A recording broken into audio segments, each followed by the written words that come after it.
Okay, so I mentioned just earlier, just a few seconds ago, about cybersecurity, and our next guest is about that. Let me set this up a little bit. In just a few months, the European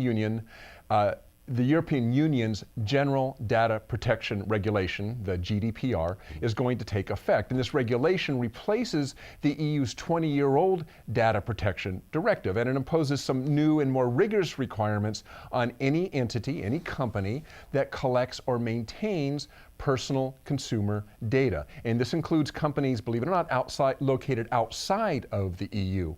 In his article, Are You Ready for the EU's General Data Protection Regulation? Martin Voelk, Senior Security Analyst with TÜV Süd America, provides some background on the origins of the GDPR and some of the key aspects of the regulation. And we're lucky to have Martin with us in the studio this morning to give us a brief overview of the GDPR and what it could mean for companies that collect that kind of information. Good morning, Martin. Good morning, Mike and Dirk. Good to have you on the show once again. Well, thank you. Thank you. So briefly, just kind of lay out for us, in essence, what is the EU's GDPR? It's a data regulation law, so to speak, which defines how data of EU citizens is handled, processed, and controlled. We are talking here about strengthening the ability of EU citizens to gain control back over their data. So what does it do? I mean, what does it do? What does it do? And what does it make companies and organizations do, this GDPR? Okay, so first and foremost, it defines like a set of data protection standard. It's very comparable to, for example, if you look at PCI, it defines like a rule set and a framework on how data is being processed, handled, and dealt with. Particularly data here in this scenario from EU citizens. Then secondly, there are huge fines involved if there is a data breach or the data is not handled accordingly. So we're talking about 4% of the annual turnover, or 20 million euros, whichever is higher. So there is serious, I wouldn't say threats, but serious penalties for those who are not complying to these regulations. It also sets, for example, due deadlines for when there was a data breach. How much time do you have in order to inform the authorities? So you have 72 hours to inform authorities of a data breach or data leakage, and the users need to be informed right away. So there's a lot of regulations, tight regulations for data protection on this, and it's coming into full force on May the 25th, 2018. So just in a few months down the line. And how does it allow users, I mean, what's kind of the protocols that users can take if there is a breach? I mean, now, do the users appeal to the EU? I mean, what's actually the methodology in which users can apply or can complain if their data has been breached? Yeah, so the users get the full control back over their assets. So for example, they can go to someone called the data protection officer.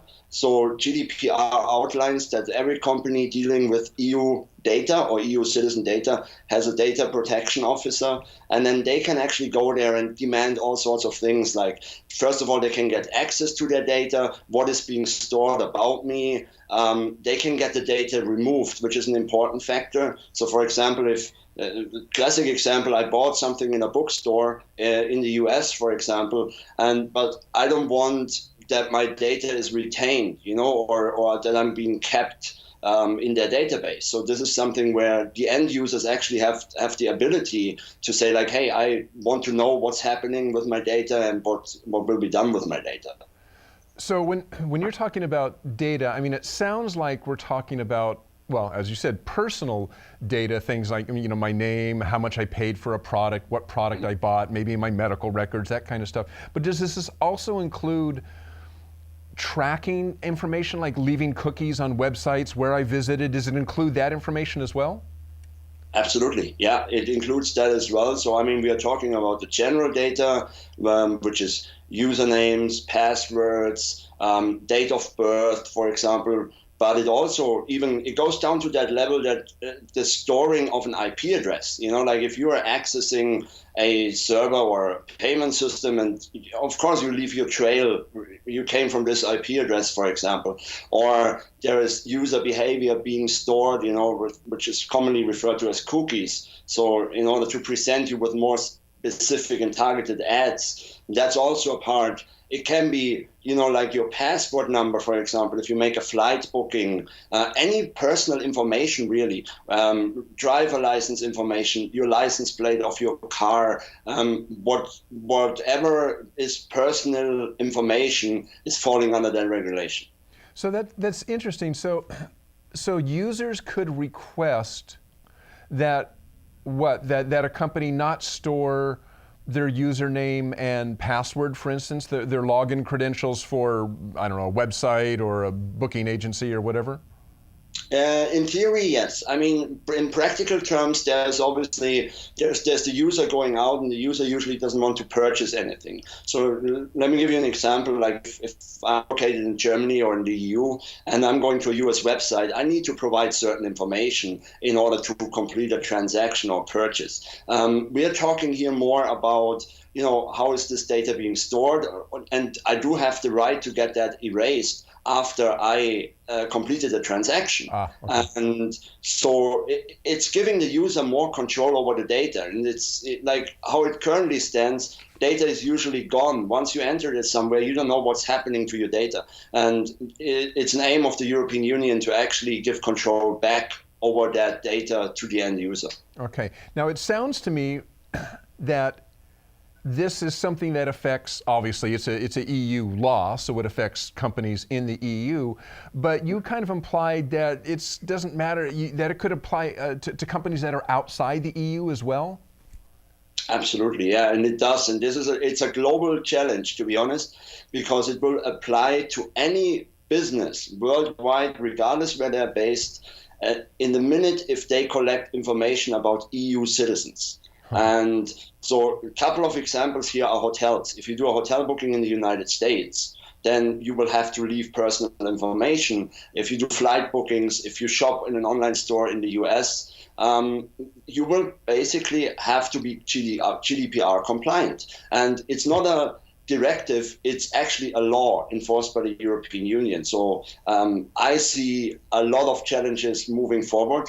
Not only the language barrier, but there's a lot of other aspects in that regard as well.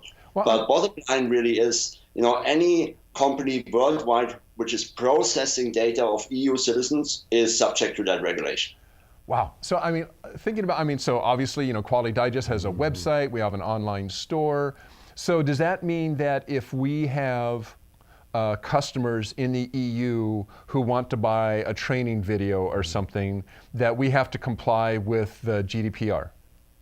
That is absolutely correct. What happens if we don't? You may, time will tell. The law isn't in place yet, but there will be lawsuits for sure. I think initially, and that's my personal take, the EU will more go after the big fish, talking Amazon, Netflix, cloud providers, and these guys, not so much the small, medium-sized businesses, but in theory, they could actually come after you and say, like, you're not GDPR compliant, and we will impose you with a fine. If you don't comply to this, you may not be able to do business in the European Union or collect data from European Union citizens, or we put you on a blacklist that, then that's the end of that. Wow, interesting. This is an interesting topic. Yes, okay. No doubt. Wow. Okay. So if you're interested in learning more about this topic, I am. We and TÜV Süd are presenting a webinar called "Are You Ready for the EU's General Data Protection Regulation" on Tuesday, February 13th at 2 p.m. Eastern, 11 a.m. Pacific. Martin Voelk here is going to be the presenter, and I'll be hosting. I'll be hosting and listening really closely because this sounds like this affects us as well. It sounds like it affects everybody. So keep an eye on in your email for that invitation to that webinar and about how you can register. Wow. Thanks, Martin. Thanks for joining us this morning, and we'll be seeing you next week to talk about all this.